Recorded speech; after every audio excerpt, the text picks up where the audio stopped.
Welcome to Frame of Reference, informed, intelligent conversations about the issues and challenges facing everyone in today's world. In-depth interviews to help you expand and inform your frame of reference. Now here's your host, Raul Labreche. Well, welcome everybody to another edition of Frame of Reference. Profiles in leadership. Yeah, I waited there to see if I could remember, and if you would think I was not remembering, which I hope you were, because I wasn't remembering that profiles in leadership was part of my title, which is a bad sign, but it's late in the day on a Wednesday, so I'm going to ask my listeners to please cut me some slack. And I know that my guest will, because I've already just been talking with him a little bit, and today's guest, Damon Burton, is one of the more laid-back guests. I've gotten that vibe right away. He's just laid back. He's got guitars on his wall. This is a person that just knows how to kind of, do the 1950s beatnik thing and just, snap fingers and feel like, dude, it's all right. Just chill. Just let life happen, baby. Okay? Right? Damon, am I reading that right? Totally. Yeah. Congratulations on remembering the name of your show. Give you kudos for that. Thank you for that. I need the accolades. That really do. Yeah. The positive affirmation of people saying it's okay to be old and forgetful. So as I tell friends of mine, I have some-timers. Sometimes I remember, sometimes I don't. So, yes. But Damon is a husband, a father of three, and he beat a billion-dollar company by outranking their website on Google. And from then on, he realized that he was onto something here and went on to build an international search engine marketing company that's worked with Inc. 5000, Shark Tank featured businesses alike. So we're going to be talking SEO today, folks, search engine optimization. So if you've got a website, if you're thinking about having a website, if you're thinking about just, wanting to explore what it takes to make the web work and what makes a site popular, Damon's your man. He's going to be answering some of those questions and a lot more. And what I love the most about it is you're also kind of the epitome of an entrepreneur. You had an idea, you gave it a try, gave it a whirl, and it took off, right? And the process has proved itself over time. So I'm really excited to talk about it. I think that's just a great journey story, if nothing else. So yeah, well, there's a lot of truth to that. And then, if we want to be dramatic. Of course, I'm a theater guy. Come on. Yeah. So, well, then let me give you the little background right before I decided to give SEO a whirl and see if it was my jam. So my background was originally in web design. And the way that I got into web design is because I was into cars. And so I started a car enthusiast website. And as that started to grow, I said, well, how do I make this better? And so that's how I started to fall into design. And then I said, how do I monetize this? And that's how I started to fall into marketing. So then I did design on the side after I picked up that little bit of skill set. So that's where the side hustle comes in that a lot of us entrepreneurs have. But the sensationalized part happens when, so in addition to that, I had the day job and I worked remotely from home for a company in Vegas. Well, one day I couldn't get a hold of anybody at the day job. And so this was before Slack and if you remember AOL Instant Messenger. Mm-hmm. And so I was trying to get a hold of the team that way. And all of a sudden somebody writes me back and says, did you hear what happened? And I said, no, what's going on? I can't get a hold of anybody. Well, come to find out, the company got raided by the ATF and the FTC, guns blazing, movie scene, and The business got shut down.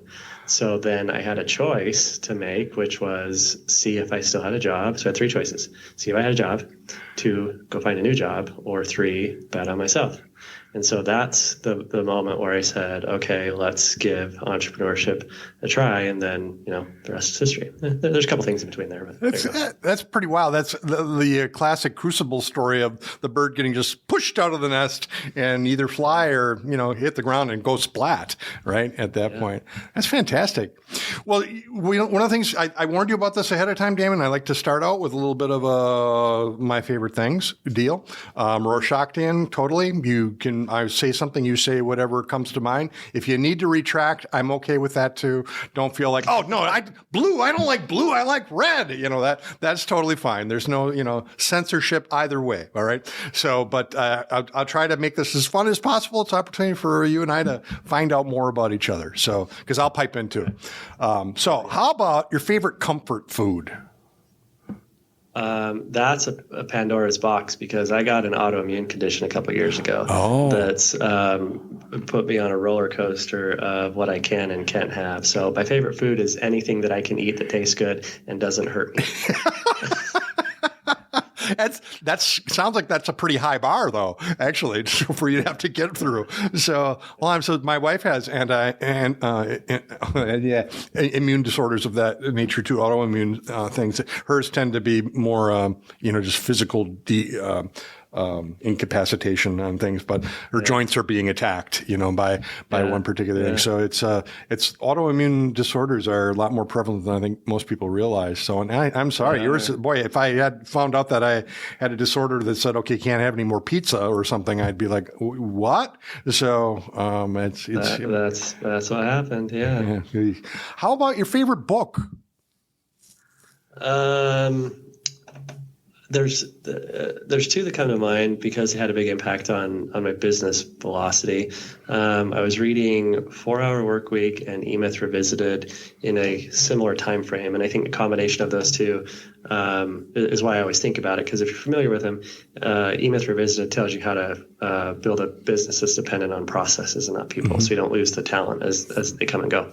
And then 4 Hour Workweek teaches you how to cut corners, and the interesting combination of reading those in a similar time frame is I realized, well, you shouldn't cut corners until you know what your processes are, because then you don't know what's at stake. So I always think of those two kind of at the same time. Okay.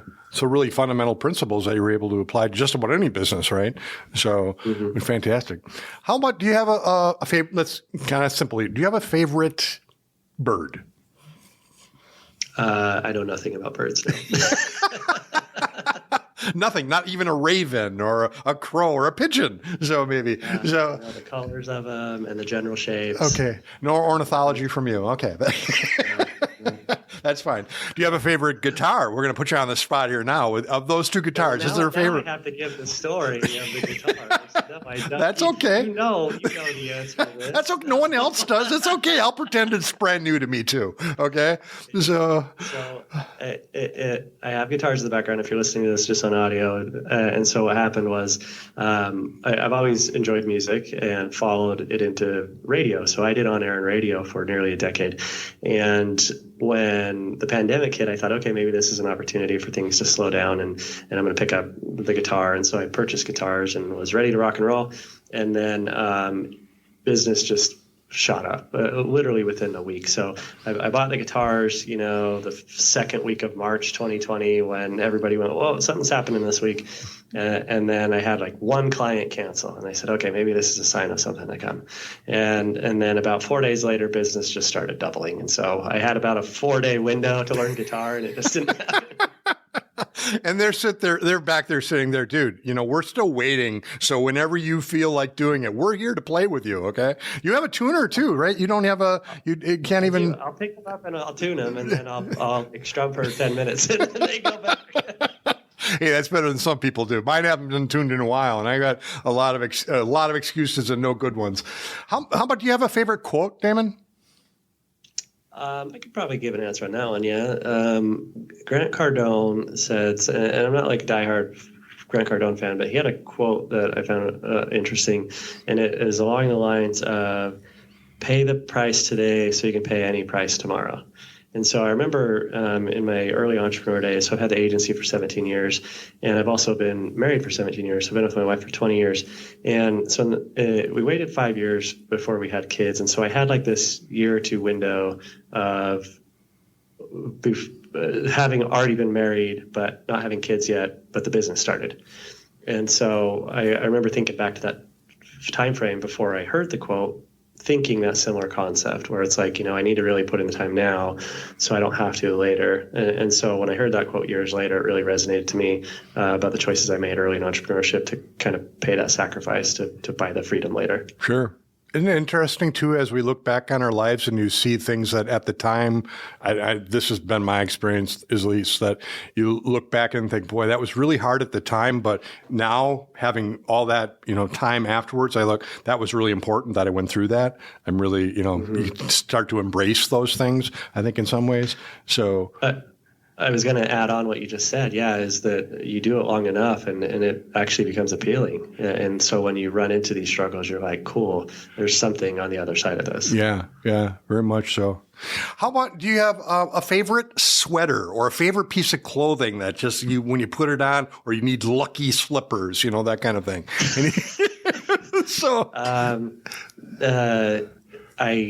I have one of my own company hoodies that is particularly comfortable that I enjoy and seems to just fit right. And I'm not a swag guy either. Okay. So I was really hesitant to buy anything with our company branding on it. But when we got it, we did it for a team get together and things like that. And it was just one of those things that just fit just right. Okay.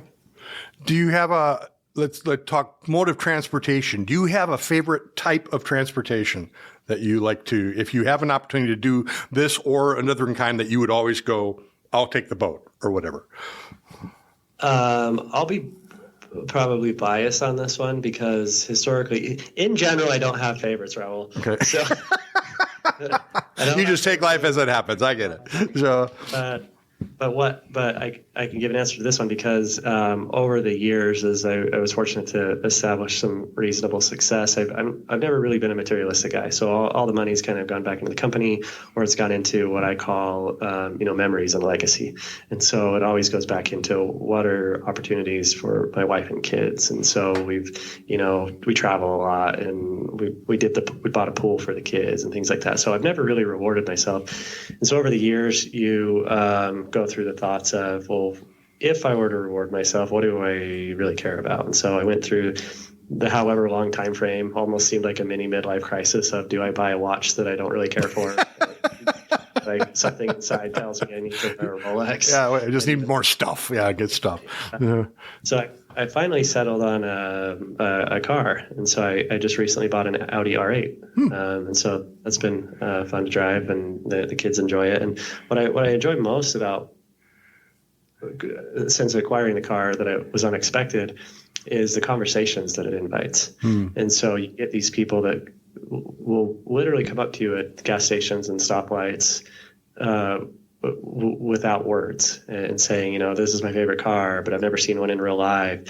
Or I get text messages from the neighbors saying, can you take my kid for a ride? They've always, they have a poster of that car on the wall. And so it's really cool kind of seeing the conversations that have come from since acquiring that. Cool. It makes me think of that Seinfeld show. Is it, or who is it that does the two comics in a car having coffee? So, or whatnot, something like that. So I thought, what an interesting concept to have. And they always have really interesting conversations, which I hope they're not scripted. They sure don't sound like they are. So, well, that actually ties to what I usually use as a final question is, do you have it doesn't necessarily have to be your favorite one, but do you have a memory or a life event that happened to you that when you run across things in day-to-day life, that if it might be a smell or it might be a particular painting sometimes that people will talk about, but when you see it or you experience it again, it brings you back to that. And there's an experience there that either a memory or it's just a feeling that it evokes in you that you really find is you're happy when those moments happen because they recenter us, I think, in a way. Well, between now and seeing your beautiful face for the first time 10 minutes ago is always Raul is the epitome of happiness. So actually my oh boy, there you go. You're lathering it on there, Damon. My office is, I work at home and so it's in the basement, but it's mid-ground level. So my office window, the floor of my office is 3-4 feet underground, but the window is a foot above ground. And so I can, in the summer, my kids are running around the backyard and playing around. And so I remember a couple of years ago, they'd play hide and go seek. And so they'd always cheat. They'd knock on my window and go, "Dad, can I sneak in the office?" And so I eventually put in a magnetic screen so I could just open the screen and I remember one time going out and playing with them, and I had just stopped in the middle of the work, and I remember walking out thinking it was just one of those moments where I was like, I just walked away from business and everything's fine. and everything's going to be fine. And so it was kind of like a moment of peace of mind. And so where I'm still in the office and the window is still there, and that kind of comes to mind pretty often. That's cool. Yeah, there are. What is it they say? That you'll never, at the moment of our death, we'll never be sorry that we spent too much time with our family. With the people we love the most, which is, the big regret is I didn't, right? So, well, thank you for that. That's a wonderful memory. I'm going to remember that myself as being a thing that I'm happy someone had that experience. So we'll segue into your business, as you've alluded to. So was search engine optimization, was SEO something that was on your radar that you had an idea for and you wanted to explore it? Or I guess explain, even if people don't know that marketing term or that technology, how you looked at SEO before, what your idea was for SEO, and how you see it being optimized, or how you're trying to use it in a unique way. Yeah, so SEO stands for search engine optimization. Your goal is to show up higher on search engines for words that you can monetize, but you do it without paid ads. And so you do it by improving the credibility of your website, and so it positions higher in the natural results. So it was not on my radar in the slightest. The way that I got into it is, I briefly touched on earlier about how I built a car enthusiast website, and that's how I developed the skill set. And then I eventually kind of came to, I think you said, the crucible moment where it's like, okay, I need to decide if I'm going to go get another job or lean into my side hustle. And so my side hustle at the time was web design clients, not SEO. And what had happened was one of those design clients said, "What do you know about Google?" And I said, "I know enough that I think I can help you, but not enough that I feel confident in charging you for it. But I also don't want to work for free." So what I negotiated with them as I presented an offer, and I said, well, how about I do work for free up until we hit these mutually agreed upon goals. And if we hit them, then you owe me retroactively, and we start a retainer. So they didn't have anything to lose. It either didn't work and it was free, or it worked and then they got an ROI out of it. Right. And then that way I also felt comfortable because I was dabbling in it. And so I didn't have the guilt of charging them for something that I didn't have a clear path on, but I was also incentivized for it to be successful. Sure. And so we ended up hitting those goals within a couple months. And then I was able to take that concept from client number one to another client that had actually introduced each other. So I said, hey, I just did this for the other guys. Do you want the same arrangement? Don't pay me anything. I'm kind of liking this. Let me see if it works. And I was able to hit those goals with client number two. So at that moment, I said, I know that I don't want to be an agency that offers it all. So let's see if SEO is something that holds my interest and I can be successful at it and drive a return for clients. And turned out to be that it was. Well, it strikes me that it's a phenomenally complex thing in one realm and a very simple thing in another realm. I mean, in terms of I'm struggling with this, but I know there's so many different factors or so many things that you're trying to, sift through and get through in order to get your thing. But if you're simple about what it is that you're trying to capture in those things, to me, it's kind of like a filter. As long as you have the right things in your filter, then you just have to have a successful means of casting that rod and getting it. Am I oversimplifying it, or is that kind of the? I am actually really fascinated in your comment, because you're the first person that has ever actually nailed it. And so usually it's like all on the other side of complexity. And so there's truth that there's a lot of things to SEO, but what happens with other agencies or the clients of agencies or the dialogue between the client and the agency is where it gets complicated, is they're trying to look for loopholes in the algorithms, and they're trying to cut corners. And so instead of trying to cut corners on this large quantity of things, you distill it down to three simple perspectives. And so what you do when you take those three, we'll call them buckets, right? And so bucket number one is your website structure. And so it's things like, does it load quickly? Is it mobile friendly? Is it a good user experience? That's not a complicated concept. Mm-hmm. So then the second bucket is content. You can only show up on Google for what Google can read. Do you communicate your products and services? Do you communicate your value propositions? Also not a complicated concept. And so then your third category is external credibility. Do other people talk about your brand? Do they link to your website? Do you have positive reviews? So all of the components, we'll say there's thousands of things that you can monitor, measure, do for SEO. All of them fall into one of those three buckets. And so if you just focus on those, then you don't get lost in shiny object syndrome. You don't get obsessed over algorithms. And if you just stick to those fundamentals, in fact, when algorithms roll out, our clients have never got a penalty because we're not gaming the system. And instead, they're either maybe neutral, but generally positive on the other side of these algorithms when everybody else is panicking because Google caught up to the pattern of them trying to manipulate the system. Sure. Well, it sounds to me, too, that it really puts the onus on your customers to determine and really figure out what do they want to be known for. You know, what is we used to say in my day, you know, the proof has to be in the pudding. So it's one thing to kind of see yourself as one thing, but you have to also be able to deliver on that. I don't know why, but I'm thinking of, you know, who I thought I was when I got married and who my wife has, you know, saw me as, and now who I have become as time went by. And she said, yeah, no, that's not you. If that was you, then this, you know. So I've had to redefine myself over and over and say, yeah, no, I do want to be what that is that I portrayed myself as. So I've got to make some shifts here in order to really be that, so that I'm not, I think what you're saying, I'm not gaming the system, or I'm not trying to game her. Is that a process that you're able to help people kind of do that sifting and winnowing of their persona, their brand, if you will?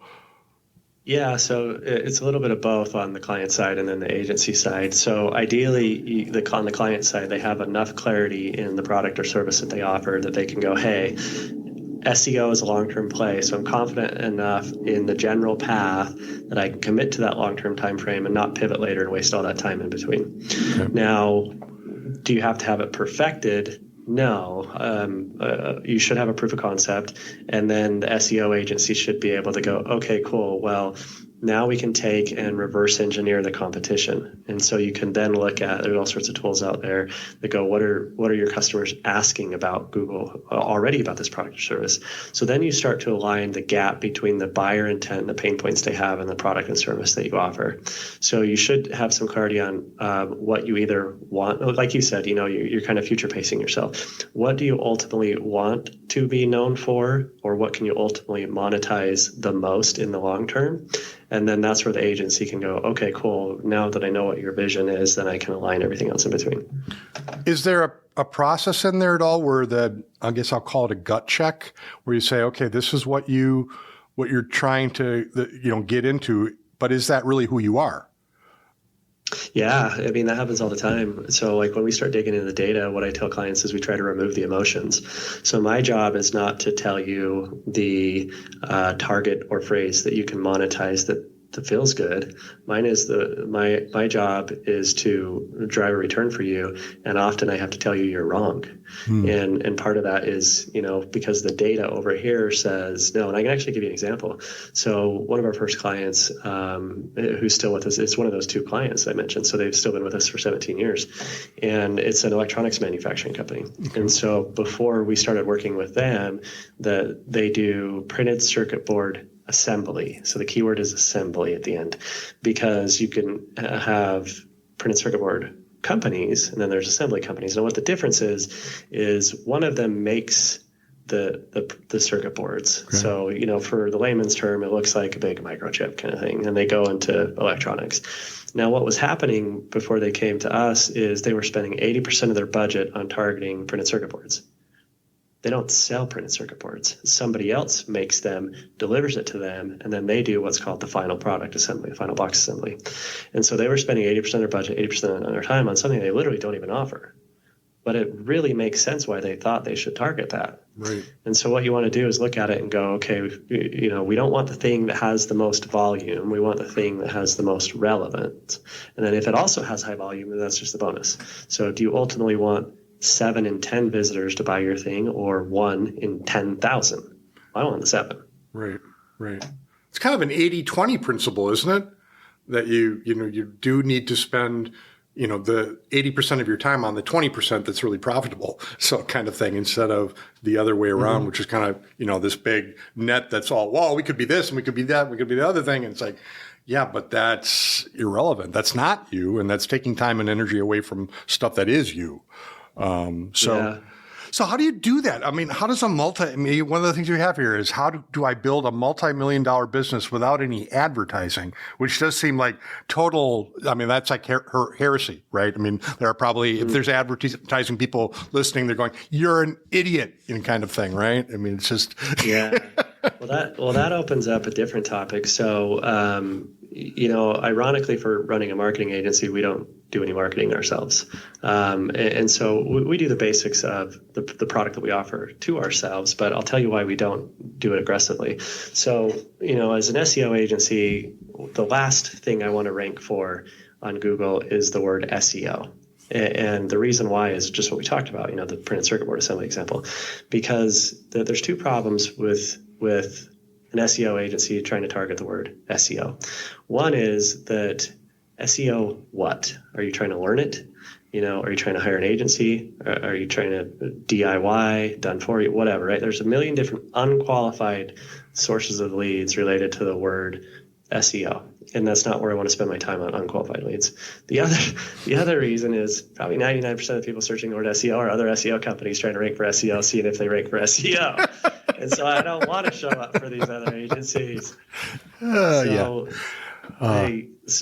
with that being said, we don't do for ourselves.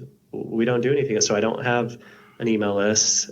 We don't do any paid ads. I don't have a funnel. I don't have any outbound sales mechanism, but we have consistently done multiple millions for years. And the source of sales comes from only two places. Now, for the first decade of the business, it was purely referrals. And you dial in a good product, deliver a good service, and then people let you into their inner circle, and you get access to people that you wouldn't have otherwise. Then a couple of years ago, I started being more present on social media. Kind of a quick background story is I used to have a real hard line. I used to only use Facebook, and I still primarily only do, but I had a hard line where it was just for personal use. And so if a lead or a client would message me, I would just ignore them. And eventually because I wanted that was kind of my space, right? That was a way to detach. And so eventually what I did is I was really good about filtering the content. So it wasn't dramatic or anything. I just realized one day it was unproductive. And so I shut it down. Now, if you know anything about Facebook, if you delete it, it doesn't really go away. Right. You can just log back in the next day. Right. So what I did is I started deleting all my content. I'm like, if I'm going to delete this, I'm going to truly delete it. So I started deleting everything, and it was taking forever. And so I asked my wife, and she gets all the credit because she spent like 3 weeks deleting every post I'd ever made, deleting every comment I'd made on other people's walls. And then in a true testament to the strength of your relationship is I gave her access to my private messages. And we're still... Oh, my Lord. Okay. So what had happened is she went through and just wiped everything out. Now, how this comes back around is once everything was deleted, I had one client who got through that filter. They were a friend first, and so that's how they were already engaging me. Okay. And then now that I wiped it out, I didn't really have that was kind of our communications platform. And when I got thinking, if I'm going to turn this back on, I don't want to turn it on for just that. I want to be intentional about it. And so then when I turned it back on, the first thing I said is, who the heck are the 1,500 people that I used to have as contacts? Because I can only think of 20 of them now. And then I started going, well, how do I share business and entrepreneurship and SEO related content without boring my friends and family, who historically were my only audience? And then on the other side, how do I continue to talk about my appreciation for my wife and kids without boring a business audience? Right. And I finally just said, I don't care, because those are both me, and we'll kind of figure it out as we go and figure out what my voice is. And as I started publishing that content, coming full circle to the source of leads is after about 3 months, I started to notice I was getting some reasonable engagement. After about 6 months, I started to go, I think I've actually had a few deals from this. And then at about the 9-month mark, I quantified it. and it added $150,000 in annual recurring contracts. Wow. And so at that point I said, okay, well, this is obviously working, and let's reverse engineer the components of this that are working and then figure out how to scale this as an actual business model. Sure. And so back to the original question is, we built a multi-million-dollar business purely off of a good product deliverable. And my social media content is me sharing why it's a good product deliverable. Isn't that interesting too? By not trying to make a buck, you actually made a bunch of bucks. So yeah. That's an interesting reaping and sowing principle that you were carrying for. I've worked in a company that services farmers a lot in rural Wisconsin areas. And there's a lot of focus there on just helping those people that are just working hard to feed the rest of us, when it comes right down to it. And I kind of see some parallels in what you're talking about. You're just working hard to do something of quality for people that will help them. And that has not only intrinsic, I think, rewards. Personally, when I've done that kind of thing, you always feel that sense of, I did some good today. But there's also the culmination of how that trickles down, right, to all kinds of other people. Do you? Sorry, go ahead. We must be business spirit animals, because, you're right. Like, that's why I started doing it, was just it felt good. And then as I got into the months down the road and I noticed I could quantify it, and then that's when I said, well, great. Now it's the best of both worlds, because if I do this at scale, I can continue to help people and get that personal reward. And then if I can also use this as a business model, then why not?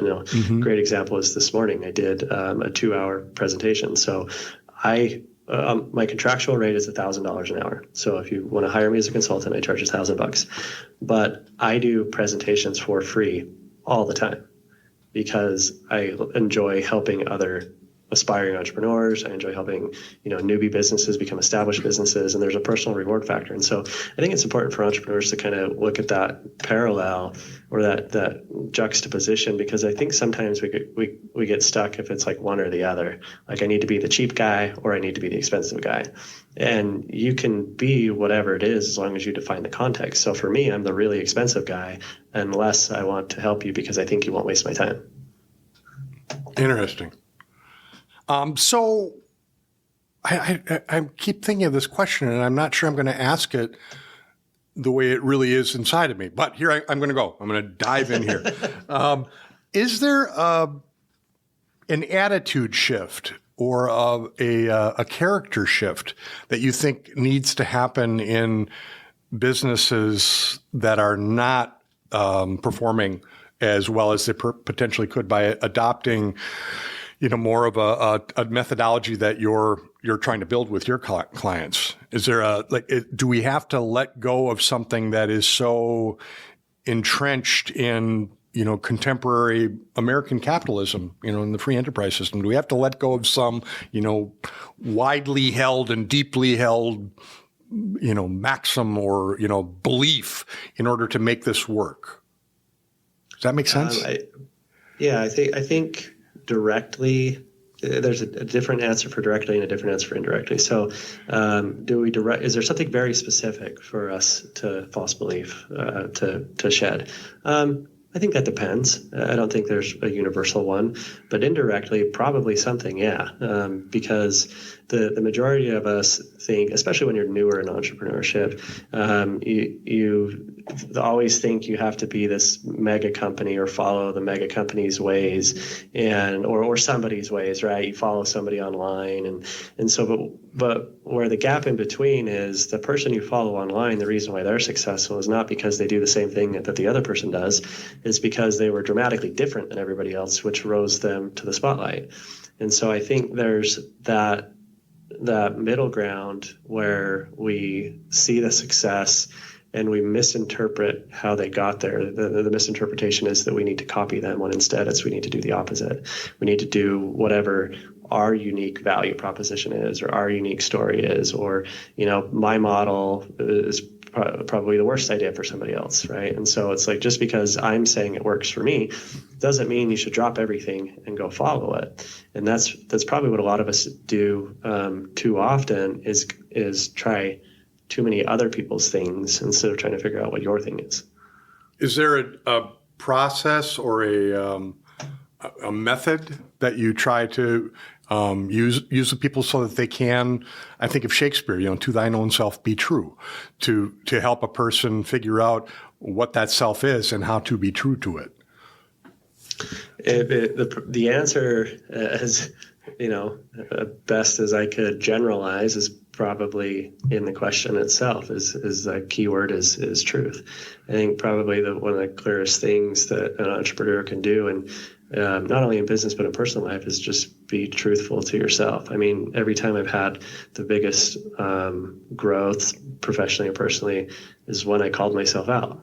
And it's when it's like, okay, maybe that's not the path. And just having the humility to go, you know what, I need to do something different, right, despite the time I've invested or the money I've invested. And then it kind of goes back to the comment before that of other people's ways are not necessarily the right ways. And so you got to figure out really at the end of the day, what matters to you. Like for me, even though I have a successful business, I had an interesting comment at a mastermind about a year ago, and I got up and we were kind of doing this round table, and somebody said, well, what took you so long? Because I've had the agency for 17 years and I didn't start making millions until after a decade. I was comfortable. I was making hundreds of thousands, but they go, what took you so long? And I never thought about that. I wasn't offended by the question, but I knew the answer. It was just interesting to hear because I was intentional about it, but it was interesting to hear it externally. And so as my business grew, I never wanted to do it at a speed in which it would sacrifice my sanity. And so I certainly could have got here a lot faster. Zero question that was a possibility. But at what expense, right? I've been with my wife happily for 20 years. Right. We have great relationships with all three of our kids. I consistently take time off to go spend not only family time, but one-on-one time. I've never missed one of my kids' basketball games, soccer games, my daughter's dance recitals. And so back to one of the comments you made at the beginning about when you asked me about a quote, is I thought forward and put in the sacrifices ahead of the things that I was future pacing that would matter to me. Okay. Boy, what profits a man if he gains the whole world and loses his soul, right? I always think of that as being how many people get to the end of their life and go, I was wrong. And it's hard to admit you're wrong. So is there, where do you see SEOs going? I mean, is there a future casting that, as quantum computing comes online, I worry about, the fact that we have so much, a realm of alternative facts. That to me is like, when I was a kid, we called them lies. I don't know what happened there, but, as the nature of reality changes, as the nature of what is truth changes, which has been a philosophical argument for thousands of years, right? But do you think SEO and perhaps SEO combined with AI can play a part in sifting and winnowing what is true and what is not? And, that's a loaded question. I mean, there's a lot to that. So I think we could answer it in two different views. One is, how is SEO going to evolve from a business model? And then the other is, how is SEO or search engines going to evolve from a societal lens, right? So on the business model, a lot of people are calling doomsday and because of AI, and I found the opposite to be true. Our businesses continued to grow at a faster than usual pace, because what's happening is it's the same old game of quality versus quantity.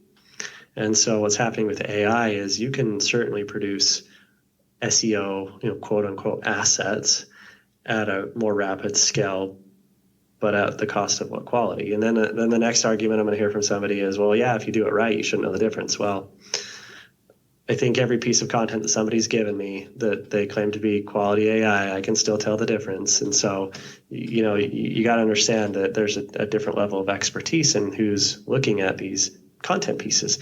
And the reason why I mention that is not to say that I'm an expert at understanding AI versus this versus that, but if I can very quickly identify an AI-produced piece of content, Google's algorithms are infinitely smarter than I am.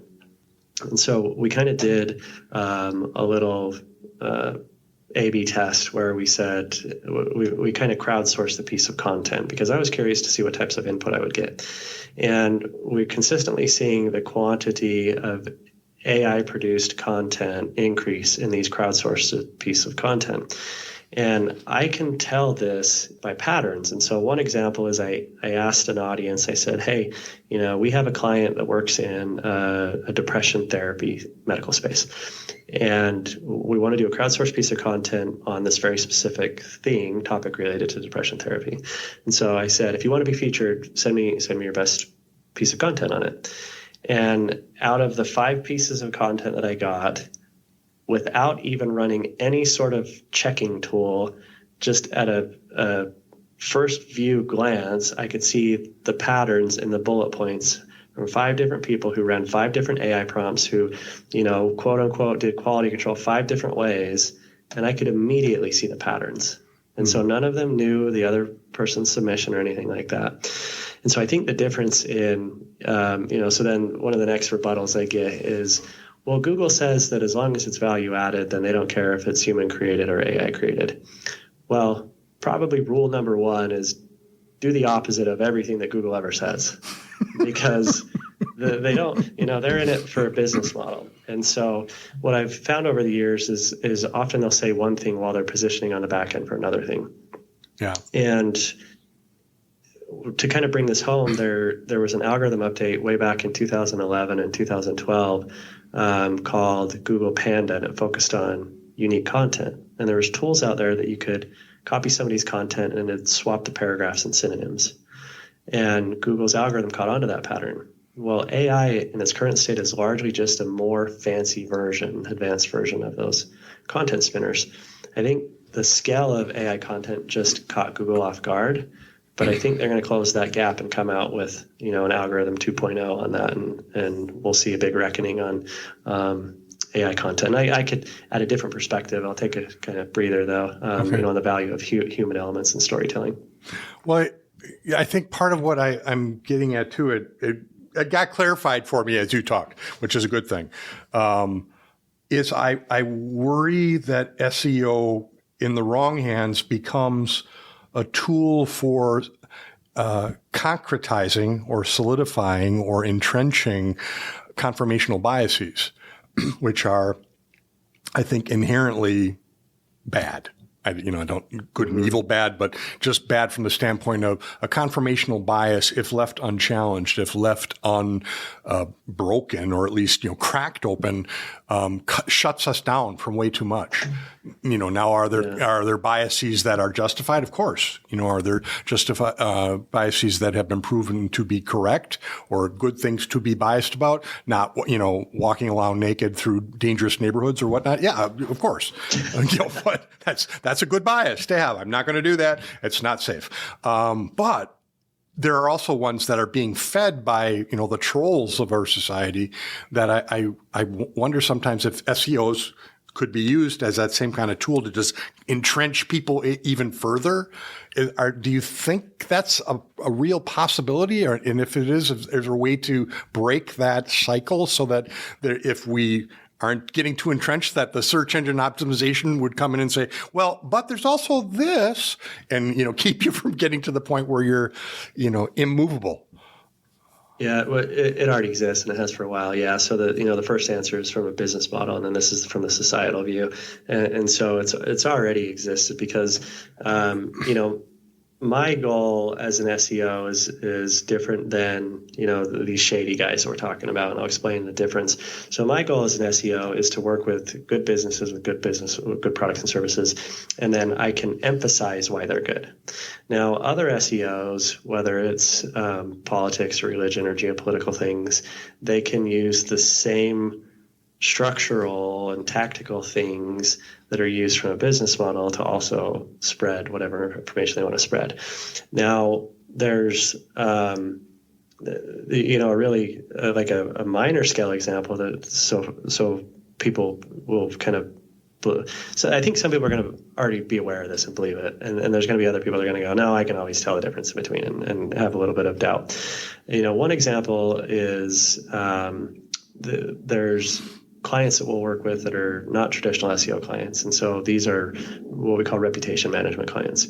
And so these are clients that have had, maybe 20 years ago, when they were young and naive, they did something stupid. And so now when you search that name, then that thing that comes up that they're embarrassed and they've apologized for and they've paid their dues, then there's ways that you can suppress that content. And you suppress it by offsetting it with positive content. So, that's kind of the gray area where I give an example, because it's not spreading misinformation, but again, it's emphasizing, who they are now as a new and improved person. Sure. But you can, so that is a gray area example. Then now you take that to the really obvious negative example is like the geopolitical things. And you can, if we simplify this, at the beginning of the chat, we said there's three main areas of SEO. One is your site structure, two is your content, three is your credibility. So if I want to push out misinformation that's really well written on a website that loads quickly and is mobile friendly, there's the first two buckets, then all I have to do is boost its external credibility and get other people talking about it. And as soon as I can get other websites to link to it or get it to show up in the news, then all of a sudden it gets that credibility, which is what makes it show up higher on search engines. Mm-hmm. Now, anytime there's an election, just go look at the different types of people that are showing up for. This doesn't have to be a presidential election. It can, even be on a smaller county scale or state scale. Just look, who's going to win is the person that hires an SEO company and positions them higher. Because when you're doing your due diligence on somebody's qualifications, that person is only going to push out the stuff that sounds attractive to get them voted. Getting ahead of what's going to be wanted by people and making sure that you fill that spot. Is that? Yep. Exactly. Okay. Yeah. Are there predictive models that are out there that would be able to help a person stay ahead of that curve? I'm thinking of it from a business way. If you can see the next big thing, is there a way to look at I'm a big Star Trek fan, and I always think of when, Star Trek, after it left as an original series, kind of went into limbo for a while, and they talked about bringing it back. They did the animated series, which, largely people said, but they, then they were going to do a new series, and it just kind of went nowhere because they couldn't get it figured out. And then Star Wars comes out, and bam, they knew they had to come out with a movie, and they did a poor movie for the first movie, which was fun, So, but had they known that next big thing, would they have been able to get to the point where Star Wars would come along and say, just another copy of Star Trek? Are there predictive things out there that you think SEOs or the kind of technology you're talking about can help people to get ahead and at least get an inkling of what it's going to be, and then figure out, do I fit in that in some way? Or is there a way for what we do to fill that next trend? I don't think that there's really, it really boils down to critical thinking. Do you have the ability to distill information from fact or fiction? And so it's like there's some quote along the lines where it's easier to trick somebody than to tell them they've been tricked. Well, that goes for confirmational bias too. So, gee whiz, So, it's easier for you to just execute a trick or a bluff on somebody and never bring it up, and then it's done, and it was truth because you did it, than it is to go, did you know that you're wrong and I tricked you? And then you get in this big argument, right? So it's like you can't argue with stupid. What's that meme? Don't argue with stupid. They'll just wear you down with experience, or they'll wear you down to their level and then beat you with experience. So I just thought that's pretty telling. So, well, Damon, is there anything that you want to make sure that people get out of having listened to it? Any like distilled information you want people to kind of think about it? They've got a website. They're thinking about getting a website or whatever that they should maybe keep as a mantra as they move ahead. Yeah, I can give an answer and a resource. So, if you start exploring SEO, the main thing that you want to look for in qualifying an agency as you shop around is transparency. And so as you ask them things, can they give you a clear answer, not a vague answer? And so one of the biggest red flags for me that I educate people on is if an SEO agency, when you ask them how they do, those three categories, structure, content, credibility, if they come back and they say the word proprietary in any capacity, then just like run as fast as you can, because all SEOs have access to very similar tools. It's just who knows how to use the data within them the best. Okay. And so there's lots of things like that. And so what I can leave the audience with is I wrote a book about things like that. Like, what do you ask an agency? How do you make sure you don't get ripped off? How do you understand what goes into the investment of this and the time and the cost and what type of payoff it is? So if you just go to damonburton.com, on there's a free copy PDF, no upsell, nothing. It's just there for the taking. Just kind of a roadmap for how to go about doing it, isn't it? So I actually went in and signed up for it. So I got my PDF copy, and I can't wait to read it now, especially after talking. So, folks, my guest today has been Damon Burton. Damon is a husband and father of three. I think that's probably one of your number one job, right? Overall, it's being a husband and father.